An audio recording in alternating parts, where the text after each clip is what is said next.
خداوند کے زندہ اور پاک کلام میں سے خروج کی کتاب اس کا 18واں باب۔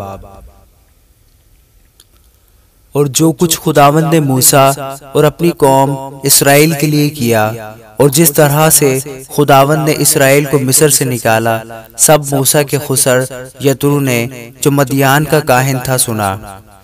اور موسیٰ کے خسر یترو نے موسیٰ کی بیوی سفورہ کو جو میکے بھیج دی گئی تھی اور اس کے دونوں بیٹوں کو ساتھ لیا۔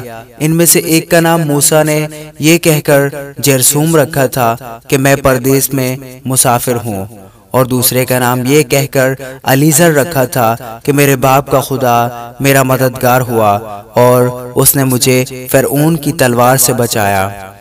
اور موسیٰ کا خسر یترو اس کے بیٹوں اور بیوی کو لے کر موسیٰ کے پاس اس بیابان میں آیا جہاں خدا کے پہاڑ کے پاس اس کا ڈیرا لگا تھا، اور موسیٰ سے کہا کہ میں تیرا خسر یترو تیری بیوی کو اور اس کے ساتھ اس کے دونوں بیٹوں کو لے کر تیرے پاس آیا ہوں۔ تب موسیٰ اپنے خسر سے ملنے کو باہر نکلا اور کورنش بجا لا کر اس کو چوما، اور وہ ایک دوسرے کی خیر و عافیت پوچھتے ہوئے خیمہ میں آئے۔ اور موسیٰ نے اپنے خسر کو بتایا کہ خداوند نے اسرائیل کی خاطر فرعون کے ساتھ کیا کیا کیا اور ان لوگوں پر راستہ میں کیا کیا مصیبتیں پڑیں، اور خداوند ان کو کس کس طرح بچاتا آیا۔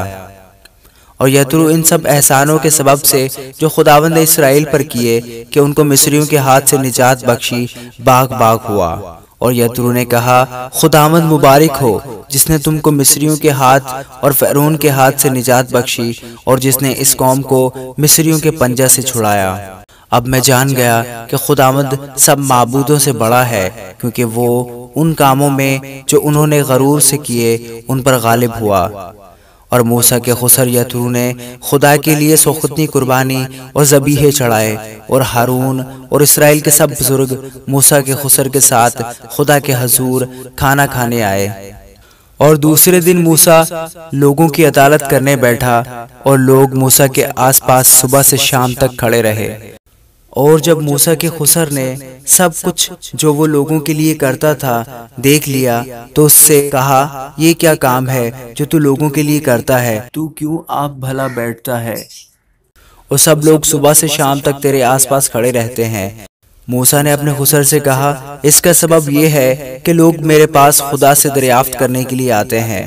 جب ان میں کچھ جھگڑا ہوتا ہے تو وہ میرے پاس آتے ہیں، اور میں ان کے درمیان انصاف کرتا اور خدا کے احکام اور شریعت ان کو بتاتا ہوں۔ تب موسیٰ کے خسر نے اس سے کہا کہ تو اچھا کام نہیں کرتا، اس سے تو کیا بلکہ یہ لوگ بھی جو تیرے ساتھ ہے قطعی گھل جائیں گے، کیونکہ یہ کام تیرے لیے بہت بھاری ہے، تو اکیلا اسے نہیں کر سکتا۔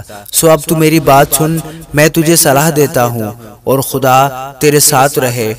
تو ان لوگوں کے لیے خدا کے سامنے جایا کر اور ان کے سب معاملے خدا کے پاس پہنچا دیا کر، اور تو رسوم اور شریعت کی باتیں ان کو سکھایا کر، اور جس راستہ ان کو چلنا اور جو کام ان کو کرنا ہو وہ ان کو بتایا کر۔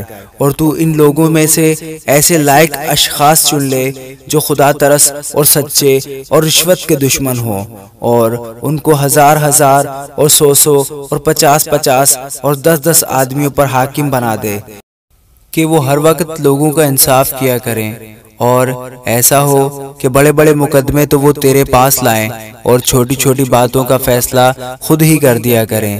یوں تیرا بوجھ ہلکا ہو جائے گا اور وہ بھی ان کے اٹھانے میں تیرے شریک ہوں گے۔ اگر تو یہ کام کرے اور خدا بھی تجھے ایسا ہی حکم دے تو تو سب کچھ جھیل سکے گا، اور یہ لوگ بھی اپنی جگہ اطمینان سے جائیں گے۔ اور موسیٰ نے اپنے خسر کی بات مان کر جیسا اس نے بتایا تھا ویسا ہی کیا۔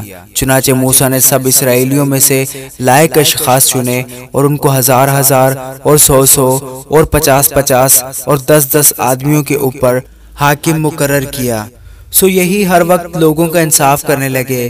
مشکل مقدمات تو وہ موسیٰ کے پاس لے آتے تھے، پر چھوٹی چھوٹی باتوں کا فیصلہ خود ہی کر دیتے تھے۔